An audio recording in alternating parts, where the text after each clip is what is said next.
Hi guys, कैसे हैं आप सभी। स्वागत है आप सभी का मेरे चैनल मौर्याज मैथ मैजिक पे।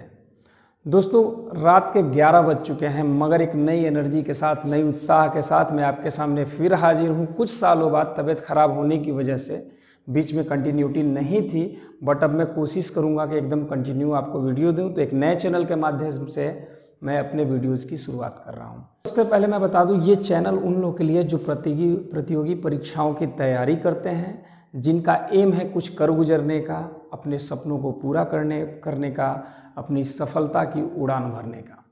दोस्तों, इस चैनल के माध्यम से मैं आपको हर एक उस बेसिक से रूबरू करवाऊंगा जो कॉम्पिटिटिव एग्जामिनेशन में बहुत ही ज़्यादा अहम रोल अदा करते हैं।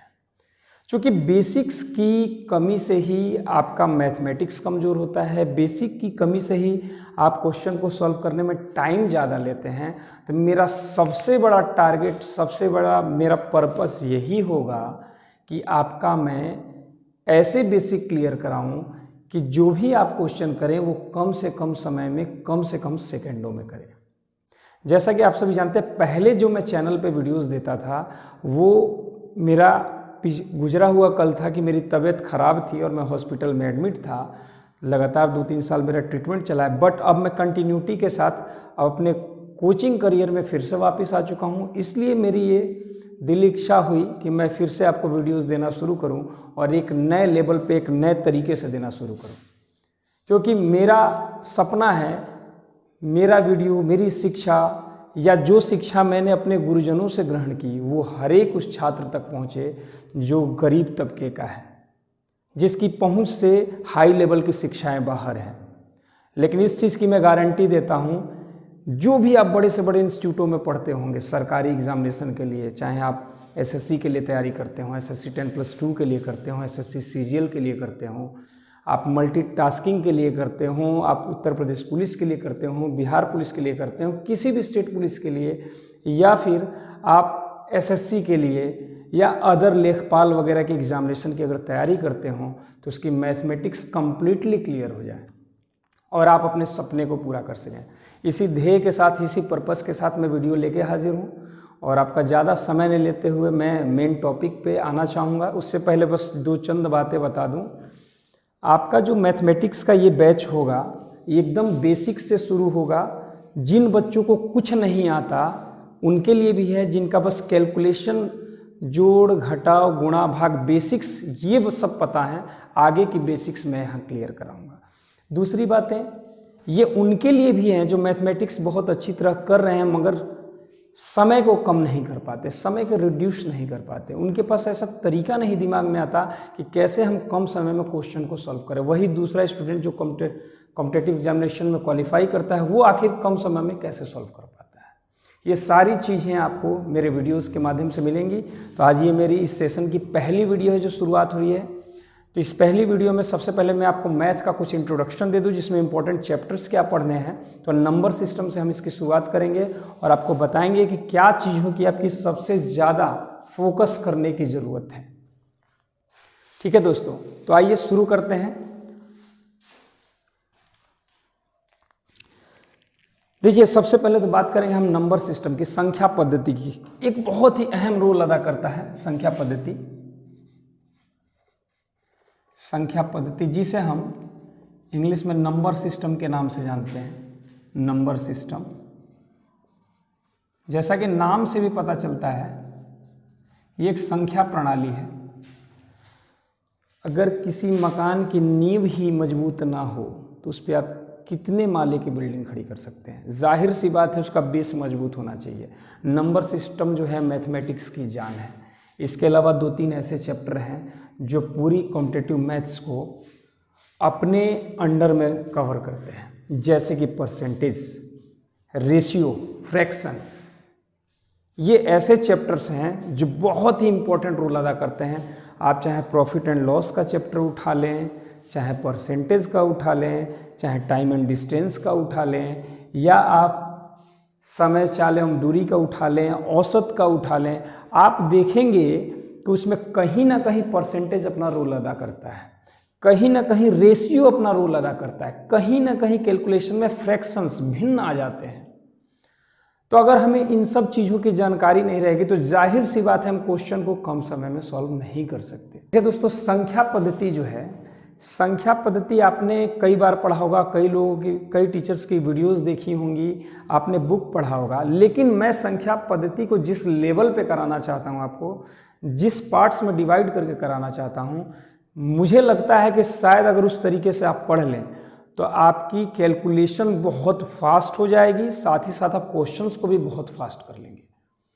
क्योंकि जो मैंने कई साल का अनुभव प्राप्त किया है, जो मैंने रिसर्च किया लगातार अपने ट्रीटमेंट पीरियड में, मैंने खाली टाइम का जो यूटिलाइज किया, जो मैंने रिसर्च किया नंबर्स पे, मैथमेटिक्स पे, उससे मुझे कुछ अहम बातों की ऐसी जानकारी हुई जो मुझे लगता है शायद बहुत कम लोग ही जानते होंगे। बहुत कम ऐसे यूट्यूबर हैं, बहुत कम ऐसे टीचर्स हैं जो उसकी नॉलेज दे रहे हैं, अन्यथा बाकी टीचर्स तो रटे रटाए फॉर्मूले की बात करते हैं। लेकिन मैं फॉर्मूले से बिल्कुल हट के आपको ले जाना चाहूँगा एज ए थॉट प्रोसेस की तरह, कि सोच के आप क्वेश्चन का आंसर दे दें। दोस्तों, जैसा कि मैंने टॉपिक आपके सामने लिखा हुआ है, संख्याओं के प्रकार, संख्याओं के प्रकार पर आधारित प्रश्न, विभाजकता का नियम, इकाई अंक का सिद्धांत, शून्य सिद्धांत, शेष सिद्धांत और विविध। संख्या पद्धति को पहले हम इन 7 चरणों में पढ़ेंगे। अगर ये 7 चरण क्लियर हो जाते हैं तो दोस्तों यकीन मानिए कि आप ऑप्शन पे जो क्वेश्चन किए जाते हैं, मुझे लगता है कि उसमें लगभग आप 40% से ज़्यादा कवर कर लेंगे। दूसरी चीज़, जो आगे के चैप्टर्स हैं वो इसी पर डिपेंड करते हैं, आगे के चैप्टर्स इसी पर डिपेंड करते हैं, क्योंकि विभाजकता का नियम जो है ये भी आपको जगह जगह ऑप्शन सेलेक्ट करने में आपके काम आएगा। इकाई अंक का सिद्धांत भी आपके क्वेश्चन को विद इन 5 सेकंड करने में क्षमता रखता है। लेकिन ये पहचानना जरूरी है कि कौन सा क्वेश्चन इकाई अंक के सिद्धांत पर लगेगा, कौन सा क्वेश्चन विभाजकता के नियम पर लगेगा। दोस्तों, ये सुनने में बड़ा अटपटा लगता है कि बात तो करते हैं हम लोग प्रॉफिट एंड लॉस की, बात तो करते हैं हम लोग सिंप्लीफिकेशन की, बात तो करते हैं हम लोग परसेंटेज की, लेकिन आंसर जो ला देता है वो इकाई अंक का सिद्धांत ला देता है, आंसर जो ला देता है विभाजकता का नियम ला देता है। बात तो करते हैं हम एलसीएम की, एचसीएफ की, लेकिन आंसर जो है हमारा ये विभाजकता का नियम ला देगा, शून्य सिद्धांत ला देगा, शेष सिद्धांत ला देगा। तो ये चीजें बहुत जरूरी है जानना। तो इसको मैं आपको टॉपिक वाइज क्लियर कराऊंगा, और बिल्कुल मैं गारंटी के साथ कह रहा हूं, अगर आप ये सब जान गए, आने वाले 2 या 3 चैप्टर्स जो अब आप पढ़ लेंगे परसेंटेज तक, तो आप जान लीजिए कि आपके लिए जो कॉम्पिटिटिव मैथमेटिक्स है वह कुछ भी नहीं रह जाएगा, शून्य के बराबर हो जाएगा। इसलिए शून्य के बराबर हो जाएगा क्योंकि आपका टारगेट है गवर्नमेंट एग्जाम को क्लियर कर लेना, और वो गवर्नमेंट एग्ज़ाम आपको आसानी से क्लियर हो जाएगा, क्योंकि आपको मेरिट में आना है, आपको टॉप 100 में 100 क्वेश्चन करके टॉप नहीं होना। क्योंकि ये तो आदमी कुछ भी कर ले, कभी भी कोई मैथमेटिक्स का ज्ञाता नहीं बन सकता। तो आइए दोस्तों शुरू करते हैं टॉपिक के साथ, संख्याओं के प्रकार पर शुरू करते हैं, और आपको हम एक एक टॉपिक क्लियर कराएंगे और आपको कुछ अलग तरीके से कराएंगे। इसको मैं मिटा दे रहा हूँ, और संख्याओं के प्रकार से आज के क्लास के सेशन की शुरुआत होती है। ठीक है दोस्तों, आइए।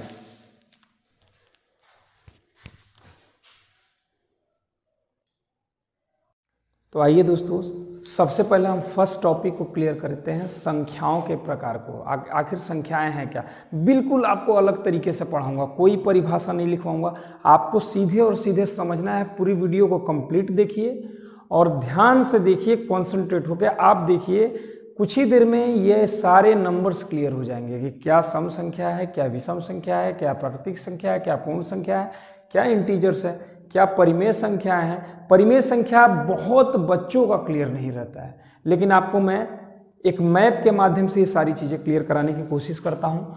मेरी उम्मीद है कि आपको 110% ये समझ में आ जाएगी। सबसे पहले एक काम करते हैं, हम मान लेते हैं कि जो संख्याएं हैं, दुनिया की सारी संख्याओं को हम 2 टाइप्स में डिवाइड कर देते हैं। दुनिया की सारी संख्याओं को 2 टाइप्स में डिवाइड कर देते हैं, और वो 2 टाइप्स कौन सी हैं, जरा इस चीज को समझेंगे। माना हमने ये 2 टाइप हैं, एक तो रियल नंबर, यानी कि वास्तविक संख्याएं, रियल नंबर्स वास्तविक संख्याएं, और दूसरी है इमेजिनरी नंबर्स, इमेजिनरी नंबर्स, यानी कि काल्पनिक संख्याएं। जैसे कि नाम से आप लोग समझ रहे होंगे, वास्तविक संख्या है, काल्पनिक संख्या है। कुछ लोग के दिमाग में ये बात आती है काल्पनिक संख्याएं क्या होती है। देखिए जैसा नाम से पता लग रहा है, ऐसी संख्याएं जिसके सिर्फ और सिर्फ कल्पना की जा सकती है, वो एग्जिस्ट नहीं करती। एक्चुअली में हम उसको लेके कोई काम अपना नहीं करते। जैसे कि हम काल्पनिक नंबर्स को लेके किसी चीज़ का रेट नहीं तय करते, किसी चीज़ का मोल भाव नहीं करते, मार्केट में कोई यूज़ नहीं करते। इनको सिर्फ और सिर्फ कुछ विशेष कंडीशंस में ही यूज किया जाता है। जब आप 12th क्लास में पहुंचते हैं तो काल्पनिक नंबर पढ़ना शुरू करते हैं। तो इसका कोई कॉम्पिटेटिव लेवल पे कोई इसका यूज अभी फिलहाल में नहीं है आपके लिए, इसलिए मैं सिर्फ बता दे रहा हूँ काल्पनिक नंबर क्या होते हैं। आप कोई ऐसा नंबर सोचिए, मुझे बताइए ऐसा कोई नंबर जो कल्पना किया जा सकता, वाकई में ऐसा एग्जिस्ट न करता हो। तो मान लीजिए मैं एक नंबर लेता हूँ, आप सोचने लग जाएंगे ऐसी संख्या कौन सी है। आप मुझे बताइए, आपको मैंने एक नंबर दिया, वो नंबर है 2। अगर इस 2 को मैं 2 से मल्टीप्लाई कर दूं तो हमारी वैल्यू क्या आ जाएगी? 4 आ जाएगी। अगर मैं 4 का अंडर रूट निकालता हूं तो वैल्यू क्या आ जाएगी? 2 आ जाएगी। बिल्कुल जी, 2 आ जाएगी। लेकिन मुझे बताइए, अगर ये 2 आ गई, अगर मैं -2 लूँ और -2 से मल्टीप्लाई करूँ तो हमारी वैल्यू क्या आएगी? तो हमारी वैल्यू जो आएगी वो 4 आएगी। जाहिर सी बात है, minus minus plus and 2 to 4 आएगी। जब ये 4 आ गई तो आप जब इसका अंडर रूट निकालेंगे, या तो वो 2 होगा या आप कहेंगे -2 होगा, यही तो आप कहेंगे। लेकिन अगर ऐसा हो जाए कि मैं अंडर रूट में 4 की बजाय -4 लिख दूं तो आप बताइए इसका आंसर क्या देंगे? अगर आप इसका आंसर देते हैं तो 2 इंटू 2 4 हो जाएगा, माइनस में नहीं आएगा, इसका मतलब ये गलत है। अगर आप आंसर देते हैं -2 तो -2 इंटू -2 भी प्लस का 4 हो जाएगा, इसलिए आपका ये भी आंसर गलत हो जाएगा। यानी ये एक ऐसा नंबर है जो काल्पनिक नंबर है, ये रियलिटी में एग्जिस्ट नहीं करता, इसलिए इसको काल्पनिक नंबर कहा जाता है। तो ये जो काल्पनिक नंबर है, ये -1 को लिया गया है काल्पनिक नंबर। बिकॉज क्यों? ये जो 4 है, इस 4 को आप लिख सकते हैं -1 इंटू 4। तो 4 का तो आप वैल्यू निकाल सकते हैं बाहर, 4 का तो निकाल सकते हैं 2 बाहर, बट अंडर रूट में आपको -1 छोड़ना पड़ेगा। ये जो -1 होता है, इसी को आयोटा के नाम से जाना जाता है। आयोटा, यही आपका काल्पनिक नंबर है। और इसी को आप 12th में पढ़ते हैं कि अगर 2 + 3 आयोटा कह दे तो आप इसको कॉम्प्लेक्स नंबर के आधार पे पढ़ते हैं। इसको पढ़ते हैं कि ये कॉम्प्लेक्स नंबर है, कॉम्प्लेक्स नंबर यानी कि सम्मिश्र संख्याएं, सम्मिश्र संख्या है ये कॉम्प्लेक्स नंबर्स। बस मुझे इसकी आपको जानकारी देनी थी, इसका कोई यूज़ नहीं है, आपके लेवल पे इसका कोई इस्तेमाल नहीं है, इसलिए इसको मैं यहीं क्लोज करता हूँ। बढ़ते हैं हम रियल नंबर की तरफ। मैंने कहा कि दुनिया के नंबरों को अगर 2 पार्ट में बांट दिया जाए तो एक नंबर रियल नंबर होगा, दूसरा जो होगा वो काल्पनिक नंबर होगा। आपको समझाया कि काल्पनिक नंबर्स क्या है। आपको सिर्फ इतना जानना था कि ये जो काल्पनिक नंबर हैं ये क्या होते हैं, आपको इसकी सिर्फ नॉलेज देनी थी। आपको इसका नॉलेज मिल गया, इतना आपके लिए काफ़ी है। हमने दुनिया के सारे नंबर्स को, वर्ल्ड के सारे नंबर्स को हमने 2 पार्ट में बांट दिया, एक रियल नंबर और एक काल्पनिक संख्या, यानी कि वास्तविक संख्या और काल्पनिक संख्या। मुझे बताइए, रियल नंबर्स जो है, जो वास्तविक संख्या है, इसको भी हम 2 पार्ट में बांट दें, 2 पार्ट में बांट दें। एक तो पूर्णांक संख्याएं, पूर्णांक संख्याएं अर्थात इंटीजर्स, इंटीजर्स, और दूसरी डेसिमल नंबर्स यानी कि दशमलव संख्याएं, डेसिमल नंबर्स, दशमलव संख्याएं।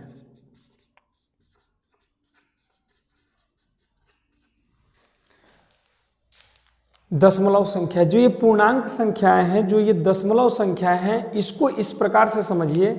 पूर्णांक संख्या वो जिसमें दशमलव की कोई वैल्यू नहीं है, पूरी की पूरी संख्या, इसमें आधी अधूरा, कोई आधा अधूरा ये नंबर नहीं है, ये पूरा नंबर है। 1 2 3 4 5 या -1 -2 -3 -4 जो भी है, ये पूरा नंबर है, तो ये हमारी पूर्णांक संख्या है। और जो अधूरा नंबर है 1.5, 3.8, ये हमारे डेसिमल नंबर से हैं। तो हमने वास्तविक संख्याओं को दो पार्ट में बांटा, पूर्णांक संख्याएं और दशमलव संख्याएं। पूर्णांक संख्याओं को हम इस प्रकार समझ सकते हैं, हम इसको 3 पार्ट में बांट सकते हैं। 3 पार्ट में बांट सकते हैं। कौन कौन सी? यदि हम नेगेटिव नंबर्स को अलग बांट दें, यानी कि ऋणात्मक संख्याएं, तो यदि -1, -2, -3 ... ये अनंत तक जो है, अनंत तक ये माइनस की नेगेटिव नंबर्स हो गई, ये 0 हो गया। और अगर धनात्मक संख्याओं को भी हम अलग लिख दें अनंत तक, तो ये हमारे पॉजिटिव नंबर्स हो गए। यानी हम इसको इस प्रकार समझ सकते हैं कि पूर्णांक संख्याओं को हमने 3 पार्ट में बांट दिया। एक तो शून्य को, जो कि आप ऐसे समझ सकते हैं कि ये उदासीन है, ना नेगेटिव है ना पॉजिटिव है। इसको समझ सकते हैं ये नेगेटिव है, इसको समझ सकते हैं नॉन नेगेटिव है, या फिर ये धनात्मक है, पॉजिटिव है। तो अगर मैं इनको दर्शाना चाहूँ तो इसको मैं अकेला कहूँगा प्राकृत संख्याएं, प्राकृतिक संख्याएं, नेचुरल नंबर्स। जरा समझिएगा, मैंने जो आपसे बात कहा था कि सारे नंबर्स को मैं एक मैप के माध्यम से समझाऊंगा, ये वही मैप बनने जा रहा है। दुनिया के सारे नंबर्स को हमने 2 पार्ट में बांट दिया, काल्पनिक संख्याएं और वास्तविक संख्याएं।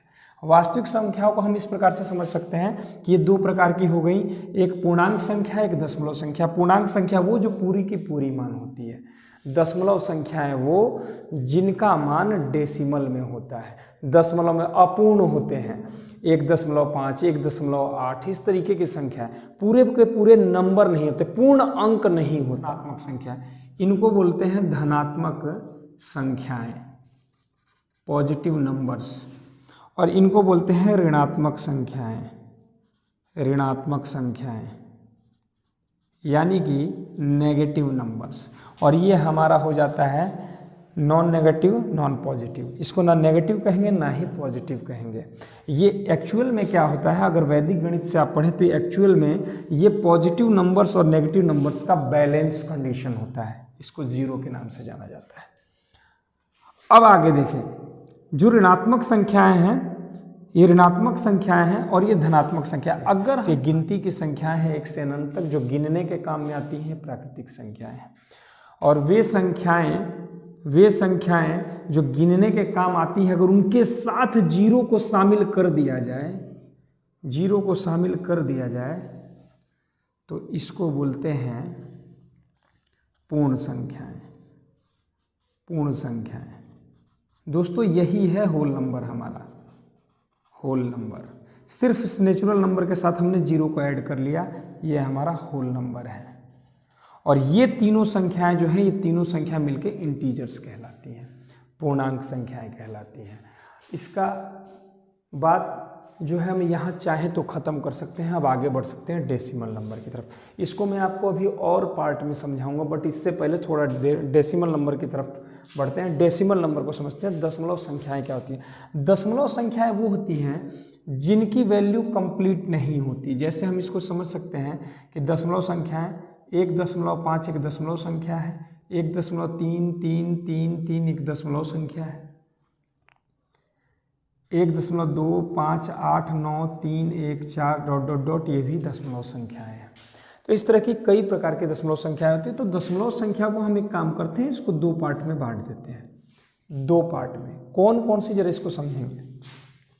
एक को कहेंगे शांत दशमलव, शांत दशमलव, और एक को कहेंगे अशांत दशमलव, अशांत दशमलव।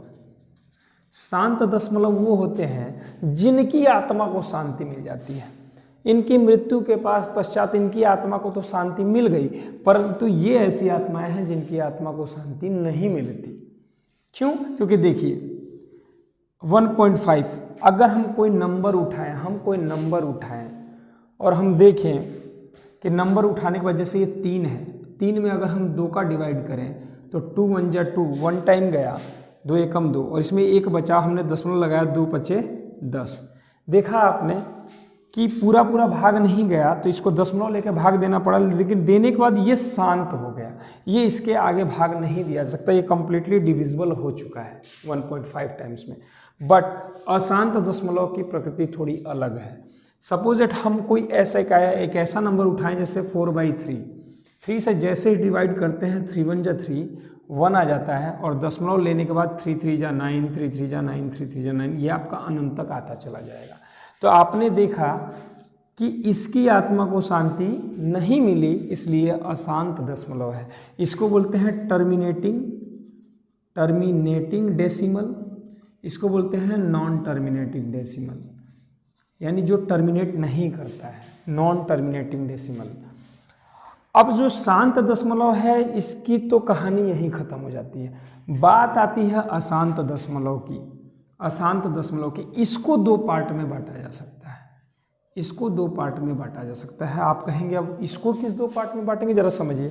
मैंने यहाँ जो नंबर लिखा है, मैंने यहाँ नंबर लिखा है, अगर मैं रिपीट करने वाला यहाँ लिख दूँ 1.3333, ये रिपीट कर रहे हैं, और अगर इसको लिख दूँ 1.258931 अनंत तक, तो ये रिपीट नहीं कर रहे हैं, नंबर्स चेंज होके आ रहे हैं। मीन्स ये अगर ये कहीं 4 है और दोबारा यहाँ 2 आ जाए तो 2 के बाद 5 आना चाहिए, बट मालूम चलता है कि कुछ और आ जाता है, 6 आ गया। तो ये हमारा नॉन टर्मिनेटिंग हो गया, सॉरी नॉन टर्मिनेटिंग कह रहे हैं, नॉन रिपीटिंग हो गया। यानी हम इसको ऐसे समझ सकते हैं, इसको रिकरिंग बोला जाता है। रिकरिंग पुनरावृत्ति वाले जो ये हैं, इसमें पुनरावृत्ति होती है, एक ही अंक की बार बार पुनरावृत्ति होती है। इसको आवर्ती दशमलव कहते हैं, आवर्ती दशमलव। इसको बोलते हैं अनावर्ती दशमलव, अनावर्ती अशांत दशमलव कहेंगे, चूंकि अशांत का पार्ट है। अनावर्ती अशांत दशमलव, और इसको कहते हैं आवर्ती अशांत दशमलव। अब कुछ लोग को याद करने में दिक्कत होता है आवर्ती और अनावर्ती, इसको हम लोग अपने देसी भाषा में समझें, एक अलग लैंग्वेज में। ये है रिपीटिंग, जो कि रिपीट करता है, एक ही नंबर बार बार रिपीट करता है। ये है नॉन रिपीटिंग, नॉन रिपीटिंग यानी ये रिपीट नहीं करता है। अब ये आवर्ती दशमलव, आवर्ती अशांत दशमलव और अनावर्ती अशांत दशमलव को समझने की ज़रूरत है, क्योंकि आपके दिमाग में एक बात आ रही होगी, भाई कौन सा नंबर जो रिपीट करता है और ये नॉन रिपीट का नंबर कहाँ से आता है। देखिए एक बात मैं आपको बताऊं, आप बटे का कोई नंबर लें, बटे का कोई नंबर लें, जैसे मैंने एक नंबर लिया 4/3 और आपने इससे डिवाइड किया, आपने जैसे ही डिवाइड किया तो ये आपका जो डिवाइड हुआ ये गया कितनी बार, जरा देखिए 3 1 जा 3 और 1 बचा दशमलव, और 1 में जैसे ही आपने 0 लगाया तो 3 3 9 3 3 9 3 3 9 3 3 9, आपने देखा रिपीट कर रहा है। अगर मैं सपोजेट कोई नंबर और ले लूँ, मैंने अगर ले लिया 4/5, या तो ये रिपीट करेगा या फिर ये टर्मिनेट हो जाएगा, या तो ये कट जाएगा। अगर 5 से भाग देना चाहें तो हमने 0 दशमलव लगा दिया तो आ गया 0.8। अगर कोई ऐसा नंबर उठाएं, कोई ऐसा नंबर उठाएं कि जो रिपीट करे, या फिर ऐसा नंबर उठाएं कि जो डिजिट्स रिपीट करके आए, जैसे मान लेते हैं हमने लिया 22/7, 22/7। अगर 7 से डिवाइड करें तो 7 × 21, 1 बचा, दशमलव लगाया हमने, 0 किया, और 7 एकम 7, 3 बचा, 7 चौका 28, 2 बचा, 7 दूनी 14, 6 बचा, 7 8 56, 4 बचा, 7 5 35, 5 बचा, 7 7 49, 1 बचा, और फिर 7 एकम 7, फिर 3 बचा, 7 चौक 28। आपने देखा कि ये नंबर 42142857 और फिर 14 रिपीट होना शुरू हो गए। यानी हम अपने मर्जी से कोई नंबर ले लें बटे में, बस नीचे वाली वैल्यू 0 नहीं होनी चाहिए, 0 नहीं होनी चाहिए, क्योंकि आप जानते हैं P/Q, Q is not equal to 0, वो भी मैं आपको भी समझा दूंगा। तो ये 0 नहीं होनी चाहिए नीचे वाली। आप अदरवाइज कोई नंबर ले लें, या तो वो टर्मिनेट हो जाएगी या वो रिपीट करती हुई जाएगी, रिपीट करती हुई जाएगी। तो यहाँ हम लिख सकते हैं कि 22/7 जो है इसकी वैल्यू 3.14285714 ... तो अब दिमाग में बात आता है, ये नॉन रिपीटिंग नंबर्स कहाँ से आते हैं। ये नॉन रिपीटिंग नंबर्स आते हैं अंडर रूट में ऐसी वैल्यूज जिसका पूर्ण वर्ग नहीं निकाला जा सकता, यानी वह ऐसा नंबर जो पूर्ण वर्ग नहीं है, जिसका वर्गमूल नहीं निकाला जा सकता, वो आपका नॉन रिपीटिंग नंबर है। जैसे अंडर रूट 3 का मान, आगे और लिख सकते हैं 80, आगे और भी वैल्यूज निकलती चली जाती हैं। आप देखेंगे यहाँ 0 था, इसके बाद फिर यहाँ 0 मिला, फिर भी 8 आ गया, फिर 0 मिला। तो आप देख रहे हैं कि एक नंबर आया, इसके बाद इसको रिपीट करना चाहिए था बट नहीं किया, यहाँ आया फिर भी रिपीट करना चाहिए था बट नहीं किया, तो रिपीट नहीं करते। अंडर रूट की ऐसी वैल्यू जो रिपीट नहीं करती वो अनावर्ती अशांत दशमलव होती हैं। ठीक है जी, ये अनावर्ती अशांत दशमलव होती हैं। और हमने देखा 22/7 का मान 3.14285 रिपीट कर रहा है, बट ये 22/7 किसकी वैल्यू है? ये पाई की वैल्यू है, बट पाई का जो मान होता है वह रिपीट नहीं करता, ये नॉन रिपीटिंग नंबर होता है। यानी इसको हम समझ सकते हैं ये रिपीट करता है बट ये रिपीट नहीं करता है। तो जो पाई की वैल्यू होती है वह 22/7 से डिफरेंट होती है, ये होती है 3.1416, इस तरीके की होती है। जबकि आपने देखा ये 3.142 करके होती है। इसको सिर्फ अपनी सुविधा के लिए लिया गया है 22/7 को, ताकि हम गणितीय कैलकुलेशन को आसानी से कर सकें, पाई की जहाँ आवश्यकता हो। तो आपने जो यहाँ तक पढ़ा, इसमें आप अब एक बहुत ही खास बात जानने वाले हैं जो आपका अब तक क्लियर नहीं हुआ था। चौथी 5वीं से पढ़ते आ रहे हैं, मैं गारंटी के साथ कह सकता हूं कि 80% से ज़्यादा ऐसे लड़के हैं छोटी क्लासेस में जो पढ़ के आए हुए हैं, 10वीं में पहुंच चुके हैं, 11th में पहुंच चुके हैं, 12th में पहुंच चुके हैं, लेकिन अब तक उन लोग की परिमेय संख्याएं, रेशनल नंबर्स क्लियर नहीं हुए कि कौन से परिमेय संख्या है, कौन सी अपरिमेय संख्या है। तो देखिए जरा, मैंने कहा कि संख्याओं को 2 पार्ट में बांट दो, एक काल्पनिक संख्या, एक वास्तविक संख्या। काल्पनिक संख्या आप यहाँ समझ चुके हैं, जिसकी सिर्फ कल्पना की जा सकती है, जिसको आयोटा के नाम से भी जाना जाता है, और आयोटा के साथ जो भी नंबर आते हैं वो कॉम्प्लेक्स नंबर्स कहलाते हैं। इसके बाद हमने कहा रियल नंबर्स। रियल नंबर, वास्तविक संख्या वो होती हैं जो पूर्णांक संख्या और दशमलव संख्याएं 2 पार्ट में बढ़ती हैं। पूर्णांक संख्या वो होती हैं पूर्ण अंक, पूर्णांक यानी पूर्ण अंक, पूरा जो अंक है वो पूर्णांक है। दशमलव वो है जिसमें पूरा अंक तो है, साथ में आधा अधूरा भी है, ये आपकी दशमलव संख्याएं हैं। तो पूर्णांक संख्याओं को 3 पार्ट में बांट सकते हैं, ऋणात्मक संख्याएं, धनात्मक संख्याएं और शून्य। तो जो धनात्मक संख्याएं हैं, आपने देखा है गिनती की संख्याएं, 1 से अनंत तक गिनती की संख्याएं, इनको कहते हैं प्राकृतिक संख्याएं। और अगर 0 को शामिल कर लिया जाए तो इसके साथ ये ग्रुप शामिल होकर कहलाता है पूर्ण संख्याएं। और जो माइनस में संख्या है वो हमारी ऋणात्मक संख्या आती है। तीनों संख्या का ग्रुप मिलकर इंटीजर्स पूर्णांक संख्याएं कहलाता है।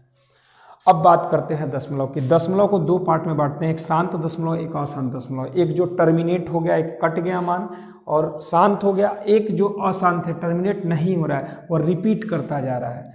तो रिपीट करता जा रहा है वह 2 प्रकार का होता है। एक तो टाइप इसमें होता है, यहाँ की वैल्यूज़ को मैं थोड़ा सा यहाँ से रिमूव कर दे रहा हूँ। दशमलव, आज अशांत दशमलव को हमने 2 पार्ट में बांट दिया। एक तो आवर्ती रिपीट होने वाला दशमलव, एक रिपीट नहीं होने वाला दशमलव, जिसमें पाई का मान रिपीट नहीं होता है और 22/7 का मान रिपीट होता है, जबकि ये इसी का मान होता है। तो इसको सुविधा के लिए लिया गया है, ये दिमाग में एकदम बात रखेंगे, क्वेश्चन कई बार पूछा गया है। अब मैं क्या बताने जा रहा हूँ कि ये सारा पार्ट जो हम यहाँ रियल नंबर का पढ़ रहे हैं, ये रियल नंबर का ये सारा पार्ट अशांत दशमलव में रिपीट वाले नंबर को लेता हुआ ये कंप्लीटली जो नंबर होता है, यह आपकी परिमेय संख्याएं होती है। ये सारी की सारी परिमेय संख्याएं होती हैं। परिमेय संख्याएं, रेशनल नंबर्स, रेशनल नंबर्स। और ये जो पार्ट होता है आपका, ये वाला, ये आपका कहलाता है इरेशनल नंबर, अपरिमेय संख्याएं, अपरिमेय संख्याएं। अब बताइए आपको अगर दिक्कत हो तो कि परिमेय संख्या क्या है, अपरिमेय संख्या क्या है। मुझे लगता है इसके बाद आपके साथ ऐसी दिक्कत नहीं होगी। आपको कंप्लीटली यहाँ बात समझ में आ चुकी होगी कि कहाँ से परिमेय संख्याएं आती हैं और कहाँ से अपरिमेय संख्याएं होती है, कौन सी अपरिमेय संख्या है और कौन सी परिमेय संख्या है। ये आप बात कंप्लीटली समझ चुके होंगे। चलिए दोस्तों, अब आगे की ओर अपना सफ़र तय करते हैं। अब इसके बाद कुछ नंबर्स को और जानने की कोशिश करते हैं, और नंबर्स क्या है। आइए दोस्तों, अब हम समझने की कोशिश करते हैं नंबर्स की और कैटेगरीज के बारे में। पहले आपने उस कैटेगरी को समझ लिया, अब आगे की कैटेगरी को हम थोड़ा समझने की कोशिश करते हैं। यदि हम इस प्रकार नंबर को बांटें कि जो हमारे इंटीजर्स हैं, जो हमारे पूर्णांक हैं, उसको हम इस प्रकार बांटें कि जैसे ये हमारी देखिए पूर्णांक संख्याएं हो गई, इनको हम दो पार्ट में बांटते हैं। एक तो सम संख्या और दूसरी विषम संख्या। विषम संख्या यानी कि ऑड नंबर्स और ये आपके इवन नंबर्स हो गए, इवन नंबर्स। सम संख्याएं क्या होंगी? देखिए जनरली आप तो पढ़ते हैं कभी भी कि वे संख्याएं जो 2 से कट जाती हैं सम संख्या कहलाती हैं। तो 2 से कट जाती हैं सम संख्याएं तो कहलाती हैं, बट हम इसको कुछ ऐसे याद करें ना, जिन संख्याओं का अंतिम अंक 0, 2, 4, 6 या 8 हो, बस इतनी सी बात। इतना सोचने की जरूरत नहीं कि वो 2 से कटती हैं कि नहीं कटती हैं। जनरली बस इतनी बात को समझते हैं कि जिनका इकाई अंक यानी अंतिम अंक 0, 2, 4, 6 या 8 हो तो वो सम संख्या है। और जिनका अंतिम अंक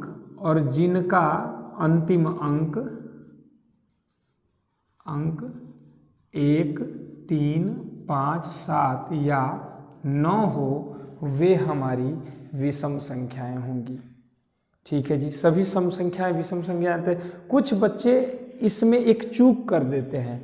इसके जब एग्जाम्पल लिखते हैं तो कुछ इस प्रकार लिखते हैं कि 4 हो गया, 10 हो गया, 12 हो गया, बट माइनस नंबर्स को, नेगेटिव को छोड़ते हैं। अरे वो भी तो सम संख्या और विषम संख्या है कि -4, -8, -16, -20, ये भी तो हमारी सम संख्या है।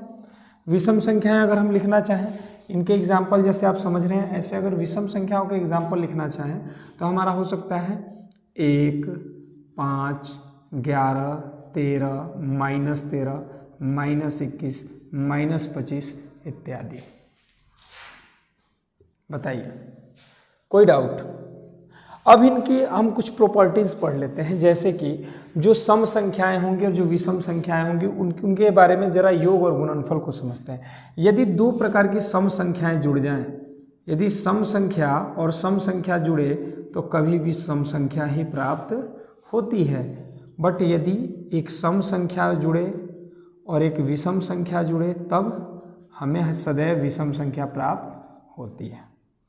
और यदि हम कहें कि दोनों ही विषम संख्याएं हों, दोनों ही विषम संख्याएं हैं, तो हमें क्या प्राप्त होगा?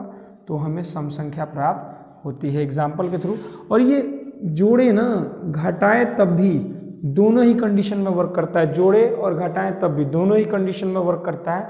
जैसे कि एग्जाम्पल के थ्रू समझे, अगर हमने यहाँ 2 ले लिया और 6 ले लिया तो रिजल्ट 8 आता है, एक सम संख्या आती है। अगर हम विषम संख्या और सम संख्या ले लें, मान लीजिए कि हमने ले लिया 8 और माइनस कर दिया 11, तो देखिए वैल्यू क्या आएगी? 11 में से, चूंकि ये नंबर बड़ा है, 11 में से 8 गया, हमारे पास 3 आ जाएगा। बड़े नंबर का हमने चिन्ह रख दिया माइनस, तो ये हमारी एक संख्या जो है वो विषम संख्या मिली। अगर दोनों ही विषम संख्याएं हों, जैसे सपोज दैट ये अगर 9 हो और ये 5 हो, तो आप बताइए 9 में से 5 जाएगा तो वैल्यू क्या आएगी? 4 आएगी, यानी एक सम संख्या आएगी। तो कोई भी नंबर, अगर 2 नंबर हैं और दोनों सम संख्याएं हैं तो जोड़े या घटाएं रिजल्ट सम संख्या आएगा। अगर एक सम संख्या एक विषम संख्या यानी अलग है, अगर वो दोनों संख्याएं अलग हैं तो जोड़े या घटाएं उनका रिजल्ट विषम आएगा। अगर दोनों संख्याएं विषम संख्या है तो इससे आप ऐसे समझ सकते हैं कि यदि दोनों संख्याएं एक जैसी हैं तो जोड़े या घटाएं रिजल्ट सम संख्या ही प्राप्त होगी। परंतु यदि दोनों अलग अलग संख्याएं हैं तो जोड़े या घटाएं रिजल्ट हमें विषम संख्या प्राप्त होगी। ये थोड़ी सी बात कर लेते हैं गुणा की। यदि सम संख्या में सम संख्या का गुणा कराया जाए तो रिजल्ट एक सम संख्या प्राप्त होती है। परंतु यदि एक सम संख्या का कराएं और विषम संख्या का कराएं तो रिजल्ट क्या मिलेगा जी? तब भी सम संख्या प्राप्त होती है। क्यों? किसी भी विषम संख्या को सम संख्या मल्टीप्लाई करके उसको भी एक सम संख्या में कन्वर्ट कर देती है। इसके बाद बात करते हैं विषम संख्या की। जब विषम संख्या का गुणा विषम संख्या से हो तो हमें जो रिजल्ट प्राप्त होता है एक विषम संख्या प्राप्त होती है। एग्जाम्पल के थ्रू समझें, अगर हमने उठाया 2 और हमने उठाया 4 तो रिजल्ट 8 आता है। अगर हमने उठाया माइनस का 2 और प्लस का 3 तो रिजल्ट 3 दूना 6, माइनस का 6 आता है। चूँकि दोनों चिन्ह अलग हैं तो मल्टीप्लाई होने के बाद रिजल्ट जो आएगा वो हम माइनस में ही आएगा। जो परिणाम प्राप्त होता है वो माइनस में प्राप्त होता है। क्यों? क्योंकि दोनों ही चिन्ह अलग है। इसका कॉन्सेप्ट मैं एक बार आपको बाद में फिर से क्लियर कर दूंगा। अब विषम संख्याओं को समझते हैं जरा। अगर 2 विषम संख्या हो, सपोज दैट एक 3 हो एक 5 हो तो रिजल्ट जो आएगा वो हमारा 15 एक विषम संख्या प्राप्त होती है। तो आप इस प्रकार से विषम संख्या और सम संख्याओं की प्रॉपर्टी को, छोटी सी प्रॉपर्टी को जान सकते हैं। इसका बहुत बड़ा आपको बेनिफिट भी कहीं कहीं क्वेश्चंस में मिल जाता है। बड़े बड़े नंबर्स होते हैं और आप नंबर्स को देख के अंदाज़ा लगा सकते हैं जो इसका रिजल्ट आएगा वो आपका एक सम संख्या आएगा, विषम संख्या आएगा कि क्या आएगा। तो आप उसको जो है आसानी से, कुछ ऐसे ऑप्शंस होंगे जिसको आप टर्मिनेट कर सकेंगे। तो ये सब प्रॉपर्टी छोटी छोटी मगर बड़ी काम की बातें हैं जिसको जानना बहुत ज़रूरी है।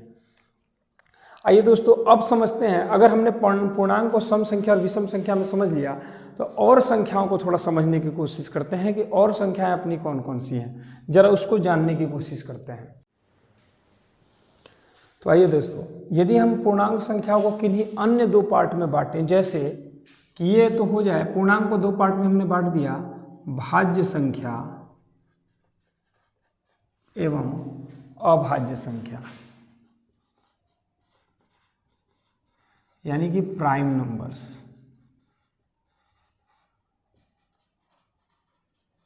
प्राइम नंबर्स अभाज्य संख्या और कॉम्पोजाइट नंबर यानी कि भाज्य संख्या।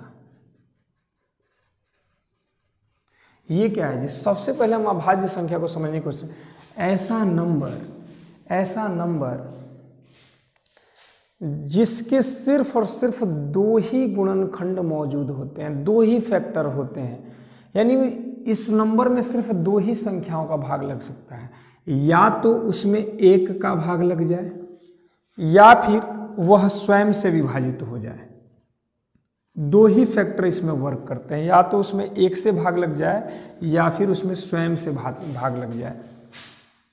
इसके अलावा कोई अन्य तीसरी संख्या से वो अगर डिवाइड ना हो तो इसका मतलब वो अभाज्य संख्या। जैसे कोई एक नंबर उठाते हैं, हमने उठाया सपोज दैट 17 या तो 1 से डिवाइड होगा या फिर 17 से डिवाइड होगा, इसके अलावा किसी अन्य नंबर से डिवाइड नहीं होगा, इसलिए 17 हमारी एक अभाज्य संख्या है।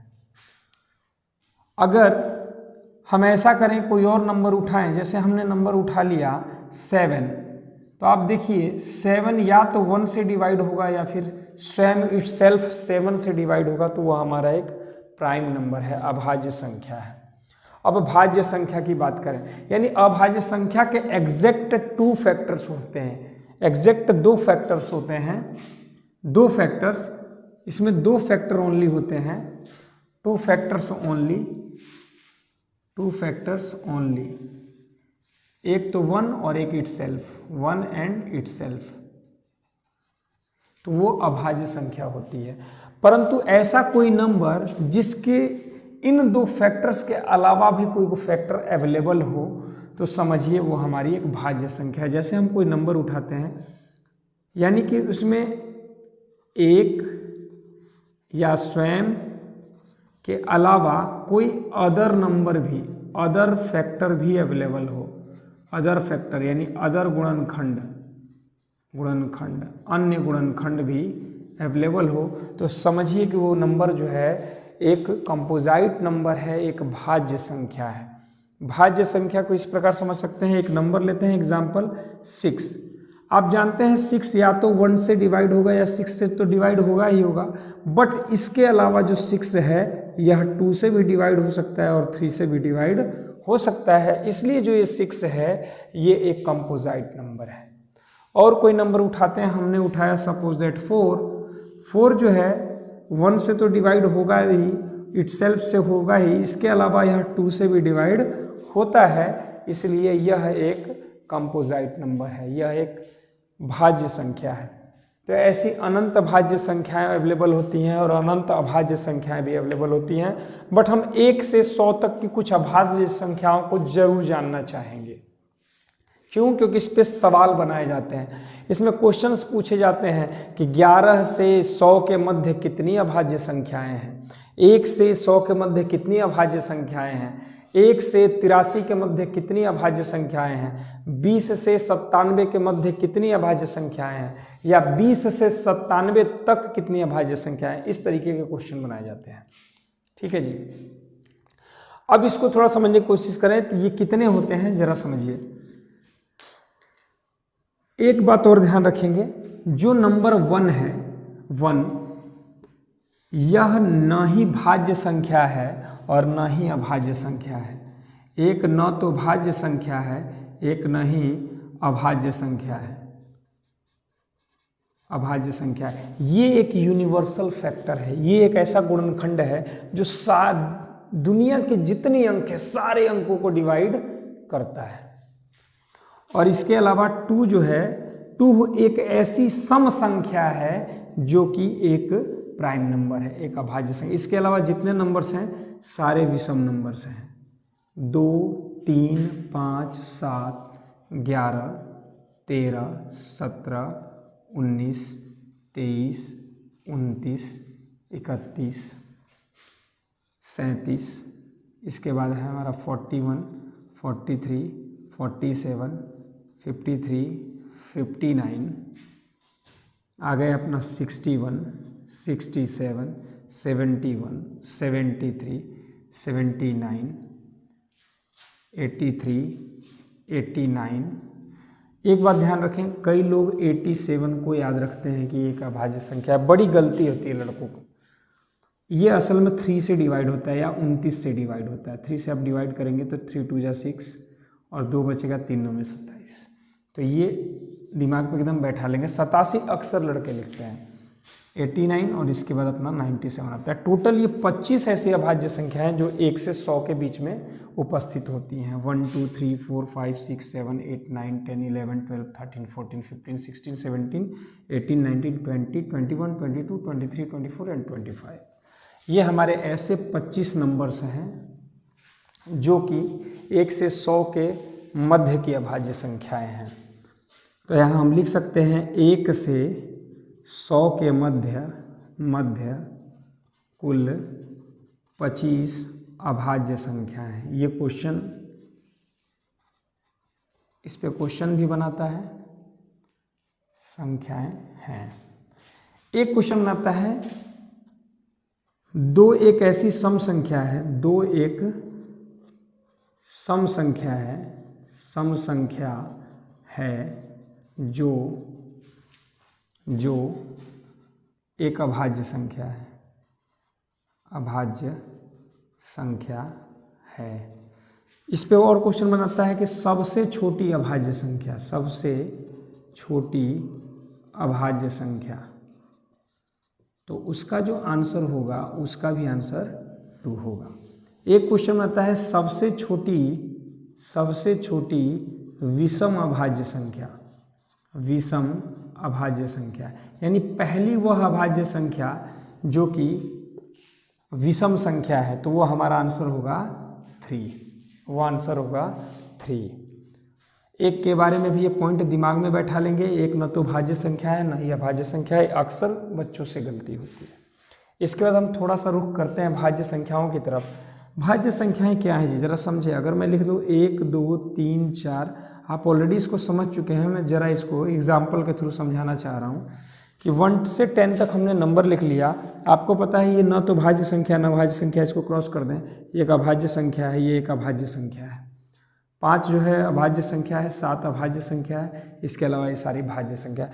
इससे क्या पता चलता है कि सबसे छोटी भाज्य संख्या कौन सी है, तो आंसर होगा 4। फिर दूसरा क्वेश्चन आता है सबसे पहली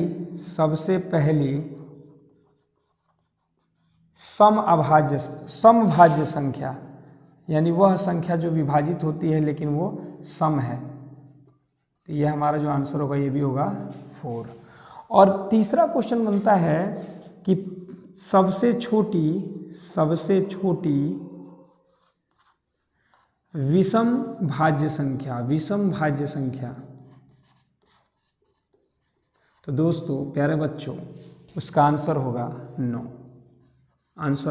आपको पता है ये सम संख्या ये पहली ऐसी विषम संख्या है जो कि एक भाज्य संख्या है। इसके अलावा जितनी विषम संख्याएं हैं 3, 5 और 7 ये सारी की सारी अभाज्य संख्याएं हैं। तो ये आप इसको अच्छी तरीके से दिमाग में बैठा लेंगे। मुझे उम्मीद है दोस्तों आपको भाज्य संख्या और अभाज्य संख्या के बीच में जो भी प्रॉब्लम होगा वो क्लियर हो चुका होगा, आपको ये संख्याएं समझ में आ चुकी होंगी। आइए अब आगे की तरफ रुख करते हैं।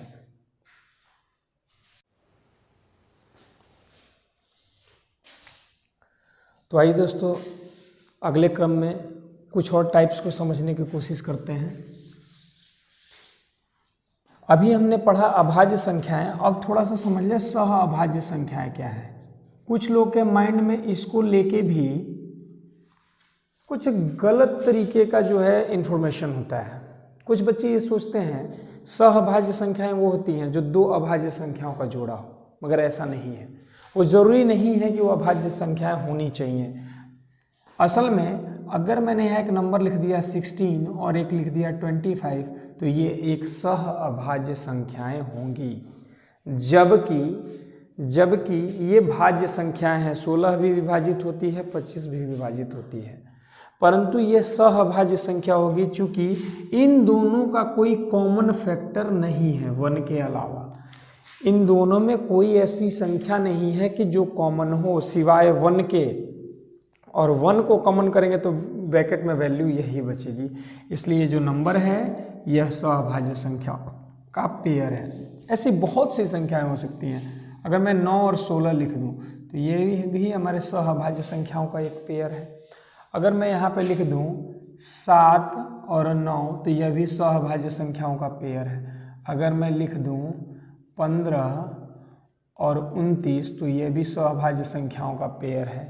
अगर मैं लिख दूं 8 और 15 तो ये भी एक सहअभाज्य संख्याओं का पेयर है। तो ऐसी अनंत संख्याओं का पेयर बन सकता है जो कि सहअभाज्य संख्याएं होगी। इसी क्रम में आगे अब पढ़ेंगे। जिस तरीके से हमने समझा परिमेय संख्या को थोड़ा सा परिभाषा रूप में समझ लेते हैं। परिमेय संख्याएं क्या होती हैं? परिमेय संख्याएं जिन्हें p/q के रूप में लिखा जा सके, p/q के रूप में लिखा जा सकता है, बटे के रूप में। आपने देखा कि दशमलव में उसकी वैल्यू आ जाती है, रूप में लिखा जा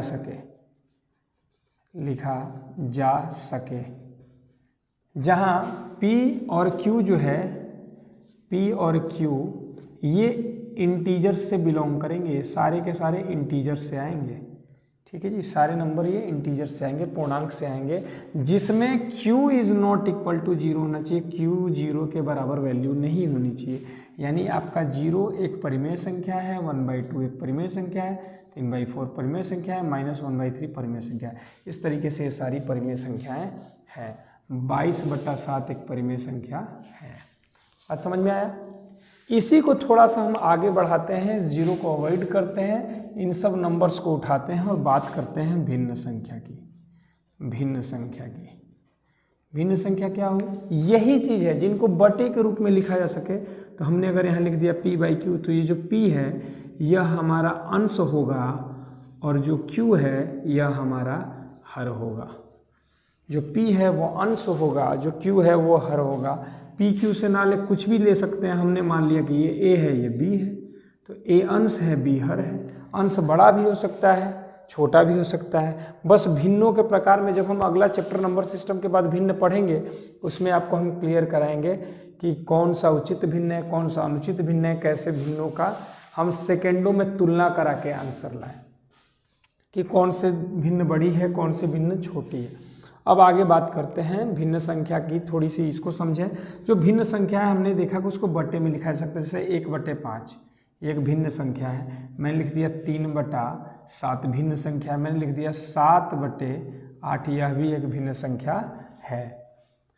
इसके ऊपर कुछ सवाल बनते हैं जैसे वितत भिन्न अब थोड़ा सा समझना जरूरी है वितत भिन्न क्या है। वितत भिन्न यानी continued fraction, continued fraction, fraction यानी कि वितत भिन्न, यानी ऐसा भिन्न जो बटे में बटे बटे में बटे होता चला जाता है। जैसे एक एग्जांपल लेते हैं 1 + 1 बाई 1 + 1 बाई 1 + 1 बाई 1। अब यहाँ पे वैल्यू मान लेते हैं कि 2 आ जाए, 2 आ जाए। फिर हमने कह लिया यहाँ पे 1 + 1, अब माइनस में ले ले जरा 1 - 1, 1 - 1 बटे में 1 - 1 बाई 3 ले लेते हैं। अब आपको एक लॉजिक बता दूं, ये क्वेश्चन कई बार पेपर में पूछे गए हैं जिसमें सारे के सारे 1 हो और 3 स्टेप तक दिए गए हों, सारे के सारे 1 हो 3 स्टेप तक दिए गए हों, तो जो माइनस वाली वैल्यू है इसका जो आंसर आता है यही 3 आता है, यही आंसर होता है। कभी भी सदैव यहाँ पे जो नंबर होगा वही हमारा आंसर होगा। जो भी नंबर यहाँ लिख दे, अगर यहाँ 5 लिख दिया तो हमारा आंसर 5 होगा। बट यहाँ प्लस वाले के लिए एक फॉर्मूला याद रखना पड़ेगा आपको, एक फॉर्मूला याद रखने पड़ेगा। वो कौन सा है?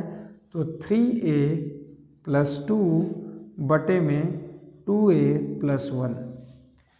a जो है इसको a लिखा जा रहा है, ये a है अपना, ये जो आंसर है इसमें a होता है, तो आपने a इसको मान लिया तो यही आपका आंसर है। उसी तरीके से इसमें आपका ये a है, यहाँ बस वैल्यू पुट कर देनी है। तो 3 × 2 + 2 बटे में 2 × 2 + 1, आंसर आएगा 3 × 6 = 2, 8 बटे में 5 ही आपका आंसर होगा। अगर आप जनरल मेथड से इसको सॉल्व करना चाहते हैं, आप चेक करना चाहते हैं कि आंसर कैसे आता है, तो कभी भी वितत भिन्न को नीचे से ऊपर की तरफ सॉल्व किया जाता है, नीचे से ऊपर की तरफ सॉल्व किया जाता है। ठीक है जी, जरा समझ लें किस प्रकार सॉल्व किया जाता है। जैसे हमारा एक नंबर हो, अगर ये नंबर यहाँ दे दिया जाए 1 + 1, या यहीं पे इसको चेक कर सकते हैं कि इसको कैसे सॉल्व करें। तो ज़रा समझिए, अगर यहाँ बटे 1 ले लें तो 2 1 का एलसीएम 2 होगा और 2 × 1 = 2 + 1 यानी कि 3/2 हो जाएगा। तो यहाँ से जो वैल्यू मिलेगी वह 3/2 मिलेगी। अब जब आप देखते हैं कि 1 के बटे में है तो वैल्यू पलट जाएगी और ये हो जाएगा 2/3। फिर आपने बटे 1 ले लिया, 3 × 3 और 2 5/3, तो यहाँ से जो वैल्यू मिली वह 5/3 मिली। आपने देखा 1 के बटे में फिर वैल्यू पलट जाएगी, 3 ऊपर 5 नीचे, 3 बन जाएगा अंश, 5 बन जाएगा हर। आपने देखा बटे 1 लिखे 5 × 5 = 3 8 और बटे में 5, ये आपका आंसर निकल आएगा जो हमने अभी निकाला हुआ है। तो अगर 3 स्टेप में दिया गया हो प्लस में, फॉर्मूला ये इस्तेमाल करेंगे, और 3 स्टेप में दिया हो या से माइनस में दिया हो तो आंसर ये इस्तेमाल करेंगे। जब आपको हम भिन्न पढ़ाएंगे तो उसमें आपको एक ऐसा फॉर्मूला बताएंगे कि ये कितने भी स्टेप में दे दे आप आसानी से कर लोगे। नंबर्स भी चेंज करेंगे तब भी आप उस पर आसानी से कर लोगे। असल में वो एक फॉर्मूला नहीं है, आपको एक टेक्निक बताएंगे जिस पे अपना आंसर आप बहुत जल्दी निकाल लेंगे। फिलहाल के लिए इतना ही आपको समझना था। आप नंबर्स को समझ लिए हैं जो इम्पोर्टेंट नंबर्स हैं। इसके बाद से हम लोग नंबर सिस्टम का जो अगला टॉपिक है, अपनी अगली वीडियो में हम उस पर डिस्कस करेंगे और अपना दूसरा नंबर का टॉपिक पढ़ेंगे। पहला ये टॉपिक था क्लासिफिकेशन ऑफ नंबर, संख्याओं के प्रकार। अब दूसरा टॉपिक पढ़ेंगे नेक्स्ट वीडियो में, वो होगा हमारा संख्याओं पर आधारित प्रश्न। आखिर ये संख्याओं के जो प्रकार हैं ये पढ़ना क्यों जरूरी है और इसके ऊपर प्रश्न कौन से पूछे जाते हैं। संख्याओं के प्रकार पे ही आधारित प्रश्न पूछे जाते हैं कि क्या सम संख्या है, क्या विषम संख्या है। उसकी आप बुक से अलग अलग मेथड्स पढ़ते हैं, फॉर्मूले पढ़ते हैं, बट मेरी पूरी कोशिश रहेगी कि कोई 1 या 2 फॉर्मूला उठाया जाए, कोई 1 या 2 तरीका उठाया जाए, कोई ऐसा थॉट प्रोसेस उठाया जाए कि जल्दी से जल्दी आंसर दिया जा सके, या कोई ऐसा फॉर्मूला जनरेट किया जाए जिससे जल्द से जल्द आंसर दे दें। तो वो आपको मैं फिर नेक्स्ट वीडियो में सिखाऊंगा। तब तक के लिए विदा लेते हैं दोस्तों। आपकी रात्रि शुभ हो। चूँकि आप रात में सो रहे होंगे, कोई तो इस वक्त जगा नहीं होगा, बट कल आप जगेंगे तो एक नई एनर्जी के साथ मेरी वीडियो को ज़रूर देखिएगा। और अगर वीडियो पसंद आए तो आपसे ज़्यादा कुछ नहीं, इतनी ही इल्तिजा है, सिर्फ लाइक और शेयर ज़रूर कर दें। अगर वीडियो पसंद आए, आपको ऐसा लगता हो कि हाँ इस वीडियो से हमको कुछ सीखने को मिला, तो आप मेरे चैनल को बिल्कुल सब्सक्राइब कर सकते हैं ताकि नेक्स्ट वीडियो भी आपको मिल सके। उसमें हम आपको आगे की जो टॉपिक्स हैं, जो चैप्टर्स हैं, वो क्लियर करने में आपकी पूरी मदद करेंगे। तब तक के लिए दोस्तों धन्यवाद।